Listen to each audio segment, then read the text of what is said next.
நான் கரூருக்கு ஒரு திருமண நிகழ்ச்சிக்காக வந்தோம். எங்க கட்சியினுடைய முக்கியமான ஒரு நிர்வாகியுடைய இல்ல திருமண விழாவில் கலந்து கொள்வதற்காக கரூருக்கு வந்திருக்கேங்க. அந்த வகையில நேற்று திருமணம் நல்லபடியாக முடிந்தது. நேத்தே நீங்க எல்லாரும் ப்ரெஸ் அங்க இருந்தீங்க. பட் ஓவர் சவுண்ட் அங்க, அதனாலதான் நான் தனியா உங்களுக்கு ப்ரெஸ் மீட் கொடுக்குறேன்னு சொன்னேன். கேளுங்க உங்க கேள்விகளை.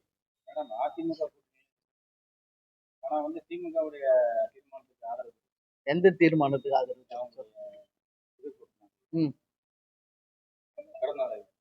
பிறந்த நாள் இல்லை, அவங்களுடைய செயற்குழு பொதுக்குழுல கேப்டனுக்கு அவங்க அஞ்சலி செலுத்தினாங்க.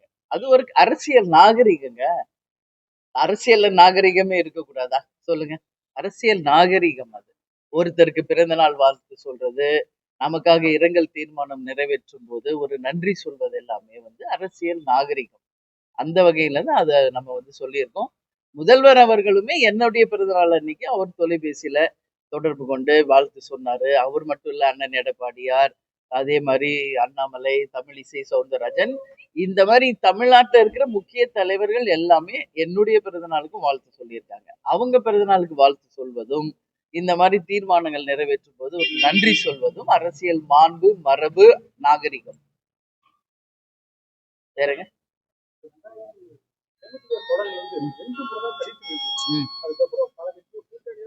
ஆமாங்க.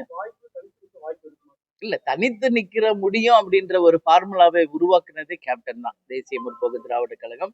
இது வரைக்கும் தமிழ்நாட்டுல வேற எந்த கட்சியாவது தனிச்சு நின்று இருக்காங்களா? இப்ப சகோதரர் சீமான் அவர்கள் நிக்கிறார். இன்னும் விஜய் என்ன அவருடைய நிலைப்பாடுன்னு சொல்லல. பட் அதுக்கான துவக்கம் கேப்டன் தாங்க. அதனால இனிமேல நாங்க தனியா நிக்கிறோமா இல்லையா என்பதை காலம்தான் பதில் சொல்லும். இப்பயே நிறைய கூட்டணி இருக்குங்க. ஓட் ஸ்பிளிட் தாங்க அதிகமாகும். நிக்கிறது ஒண்ணும் பெரிய குதிரை கொம்பு இல்லை. 234 தொகுதியும் முதல் தேர்தலையே பார்த்தவங்க தான் நாங்க. ஆனா வெறுமனே போட்டியிடுவது மட்டும் இலக்கு இல்லை. வெற்றி பெற்று 2026 தேமுதிக மிகப்பெரிய ஒரு பலத்தோடு அசம்பிளிக்கு போகணும். அதுதான் எங்களுடைய எண்ணம்.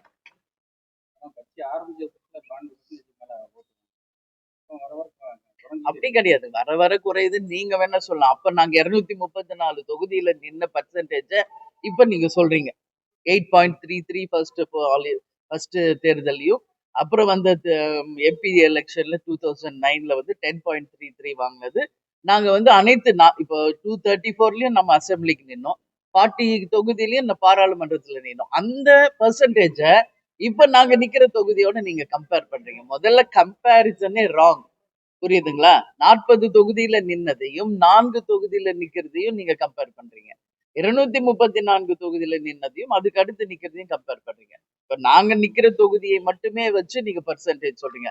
எங்களுடைய வாக்குகள் மற்ற தொகுதிகளில் கூட்டணியில இருக்கிறவங்களுக்கு செல்லுதே, ஏன் அது கணக்குல எடுக்க மாட்டேங்கிறீங்க?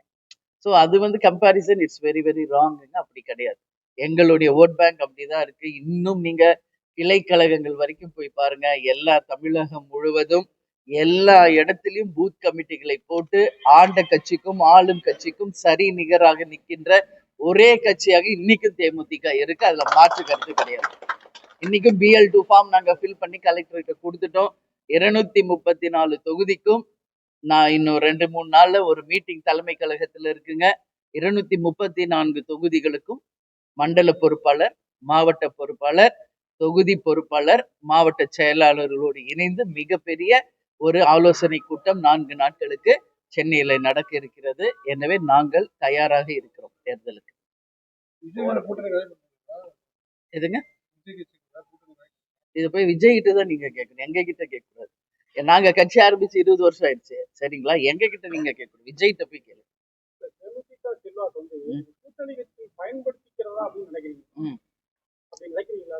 அரசியல்னாவே அதுதானேங்க.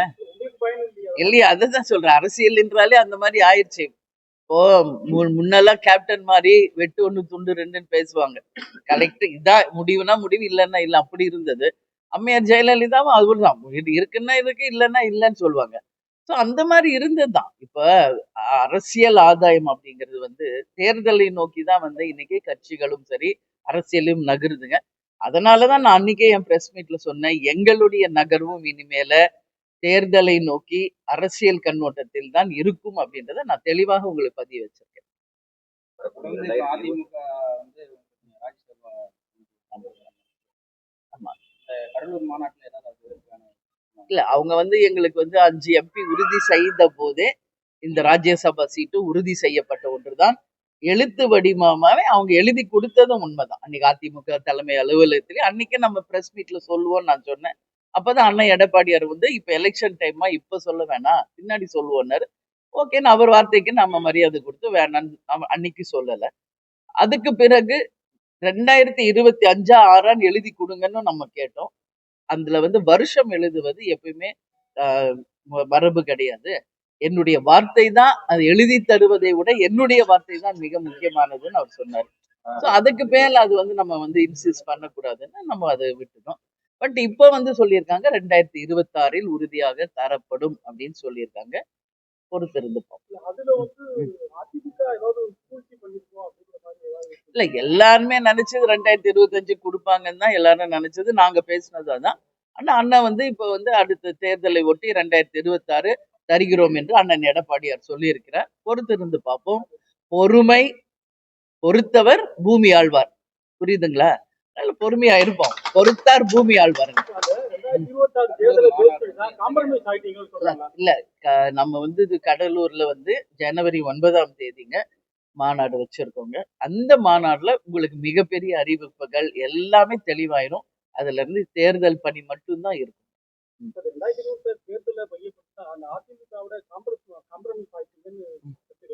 இல்லையே இதுல காம்ப்ரமைஸ் ஆகுறதுக்கு என்ன? அவங்க எழுதி கொடுத்ததை நாங்க சொன்னோம். சரிங்களா? அது 25 26 நான் எழுதுங்கன்ற போது அது எழுதக்கூடாதுமான்றாரு. சரி நம்ம ஒத்துக்கிட்டோம். அது 25க்கு பதில் 26ன்னு அறிவிச்சிருக்காரு. அவ்வளவுதான். அதனால பொறுத்தார் பூமி ஆழ்வார். ஆமாங்க. இல்ல அப்படி வந்தா நல்லதுதாங்க. கூட்டணி ஆட்சி வந்தா ரொம்ப நல்லதுதாங்க. தப்பு ஒண்ணும் கிடையாது. மொத்த பவரும் மொத்த அதிகாரமும் ஒரே கரங்களில் இருப்பதை விட கூட்டணி ஆட்சி என்பது நல்ல விஷயம். மக்களுக்கு நிறைய நல்லது பண்ணலாம். தப்பே அப்படியே ஆளுங்கட்சியே தவறு செய்தாலும் சுட்டி காட்டலாம். நிறைய நல்ல விஷயங்கள் அதுல இருக்கு. இல்ல சாத்தியம் இருக்குங்க. 2026 அதுக்கான சாத்தியங்கள் இருக்கு. அதனாலதான் சொல்றேன். எதுக்குமே இன்னைக்கே நம்ம பதில் சொல்லிட முடியாது. டைம் இருக்கு. யோசிச்சு நம்ம சொல்றேன். சரிங்களா? ஆமாங்க. இப்ப நான் எந்த மாவட்டத்துல இருக்கேன்? கரூர் மாவட்டத்துல இருக்கேங்க. சரி நம்ம எப்ப பாரு கூட்டணி பத்தி அரசியல் பத்தியே தான் பேசிட்டு இருக்கிறோம். ஒரு 5 மினிட்ஸ் மக்களுக்காக பேசுவோம். ஏன்னா அதுதாங்க முக்கியம். இன்னைக்கு மக்களுக்காக பேசணும், மக்களுக்கு நல்லது நடக்கணும். அதுதான் மெயின் அரசியல்ல. பட் நம்ம தமிழ்நாடு எப்படி ஆயிடுச்சுன்னா வெறும் கூட்டணி அப்புறம் தேர்தல் இதை நோக்கியே போகுது. அது ரொம்ப ஒரு தவறான ஒரு விஷயம். வந்தா அட்லீஸ்ட் மக்கள் கேள்வி நீங்க கொஞ்சம் கேட்கணும்னு நான் சொல்றேன். இன்னைக்கு நான் கரூர்ல இருக்க மிக முக்கியமான ஒரு 4 கருத்தை சொல்றேன். இங்க யார் அமைச்சரா இருந்தார்? மிஸ்டர் செந்தில் பாலாஜி. உலகத்துக்கு தெரிஞ்ச விஷயம். இன்னைக்கு வந்துங்க மணல் கொள்ளை மிக மிக மோசமாக நடக்கிற ஒரு மாவட்டமாக கரூர் மாவட்டம் இருக்குங்க. இன்னைக்கும் 17 டாரஸ் லாரிகள் புடிச்சு வச்சிருக்காங்க. அப்போ இன்னைக்கு எதிர்காலத்துக்கு தமிழ்நாட்டுக்கு நம்ம என்ன கொடுக்குறோம் அப்படின்ற ஒரு கேள்வி இருக்குங்க. இப்போ இருக்கிற மணலை மொத்தம் கொடுத்த அளவை விட நீங்க அள்ளி அள்ளி விற்பனை செய்து கொண்டே இருந்தால் வருங்கால தமிழ்நாட்டுக்கு வருங்கால சந்ததிக்கு என்ன மக்களுக்கு இந்த அரசுகள் விட்டு செல்றாங்கன்ற கேள்வி ஒரு மிகப்பெரிய கேள்வி. அதே மாதிரி டாஸ்மாக் பத்தி நீங்க கேட்டீங்க. இங்க ராத்திரி ஆனாலும் பகல் ஆனாலும் 24 மணி நேரமும் டாஸ்மாக் விற்பனை மிக மிக மோசமாக இங்க கரூர் மாவட்டத்தில் நடப்பதாக ஒரு செய்தி வந்திருக்கு. அதே மாதிரி பழைய பஸ் ஸ்டாண்டு புதிய பஸ் ஸ்டாண்டுன்னு மாத்தி ஒரு மிகப்பெரிய குழப்பம் நிலவுகிறது. எனவே மக்கள் யாருக்கும் இந்த புதிய பஸ் ஸ்டாண்ட்ல திருப்தி கிடையாதுங்க. பழைய இடத்திலேயே பழைய பஸ் ஸ்டாண்டை விரிவாக்கம் பண்ணி மக்கள் பயன்பாட்டிற்கு கொண்டு வந்தா இந்த கரூர் மாவட்டத்துக்கும் இங்க இருக்கிற மக்களுக்கும் நிச்சயமாக அது நல்லது செய்யும் என்பதுல மாற்று கருத்து கிடையாதுங்க. அதே மாதிரி மதுபான கடைகள் இங்க பார்த்தோம்னா தங்கு தடை இல்லாம 24 மணி நேரம் நடக்குது. அரசு தடை செய்யப்பட்ட லாட்டரி சீட்டுகள் கரூர் மாவட்டத்துல தங்கு தடையின்றி விற்பனை நடப்பதாகவும் ஒரு செய்தி. அதனால லாட்டரி வந்து தடைன்றோம், அப்ப எப்படி விற்பனை நடக்குது? டாஸ்மாக்கு வந்து குறிப்பிட்ட டைம் தான் பிக்ஸ் பண்றாங்க கவர்மெண்ட். பட் அது மீறி எப்படி டாஸ்மாக் விற்கிறாங்க மதுபானங்களை? எல்லாமே இங்க ஒரு கேள்விக்குறியா இருக்கு. அது மட்டும் இல்ல, எங்க தோட்டத்துல தனியா வசிக்கின்ற முதியவர்களுக்கு பாதுகாப்பே இல்லைங்க. யார் வர்றாங்க? எதுக்கு கொலை செய்றாங்க? என்ற ஒரு எதுவுமே இல்லாம ஒரு நிலைமை, சட்டம் ஒழுங்கு கேள்விக்குறியா இருக்கு. அப்ப முதியவர்களுக்கும் தனியாக தோட்டத்துல தங்குபவர்களுக்கு என்ன பாதுகாப்பு இந்த அரசு உருவாக்கி இருக்கிறது என்று மக்கள் கேள்வியை இந்த நேரத்துல நான் அரசாங்கத்துக்கிட்ட நான் கேட்கிறேன். உரிய பாதுகாப்பு கொடுத்து நிச்சயமாக மக்களை காக்க வேண்டியது இந்த அரசினுடைய கடமைங்க. அதே மாதிரி இங்க கனிம வள கொள்ளையும் மிக மோசமா இருக்கு. அதுவும் உடனடியாக தடுக்கப்படணும் என்பதுல மாற்று கருத்து கிடையாதுங்க. ஸோ இது எல்லாமே கரூர் மாவட்டத்தின் சார்பாக, இந்த மக்கள் சார்பாக நான் உங்க பத்திரிகையாளர் முன்னாடி இந்த கேள்விகளை வைக்கிறேன். உடனடியாக தமிழக அரசும், முதல்வர் அவர்களும் நான் சொன்ன இந்த அத்தனையும் உடனடியாக சரி செய்து, இன்னும் இருக்கின்ற 6, 7 மாசத்துல தமிழக மக்களுக்கு நல்லது செய்யணும்னு சொல்லி நான் கேட்டுக்கிறேன். ஓகே. நன்றி, நன்றி. சந்தோஷம். துல்லியமாக தினசரி நடப்பு நிகழ்வுகளையும் கல்வி, விளையாட்டு, அரசியல், வாழ்க்கை முறை, மருத்துவம், தொழில்துறை, சினிமா, பொழுதுபோக்கு போன்ற பல்வேறு நிகழ்ச்சிகளையும் உடனுக்குடன் காண கேப்டன் டிவி மற்றும் கேப்டன் நியூஸ் சமூக வலைத்தள பக்கங்களோடு இணைந்திருங்கள். உங்கள் வணிகத்தை கேப்டன் டிவி மற்றும் கேப்டன் நியூஸில் விளம்பரத்தின் மூலம் மேம்படுத்த விருப்பமா? உடனே கீழே கொடுக்கப்படும் எண்ணிற்கு தொடர்பு கொள்ளுங்கள்.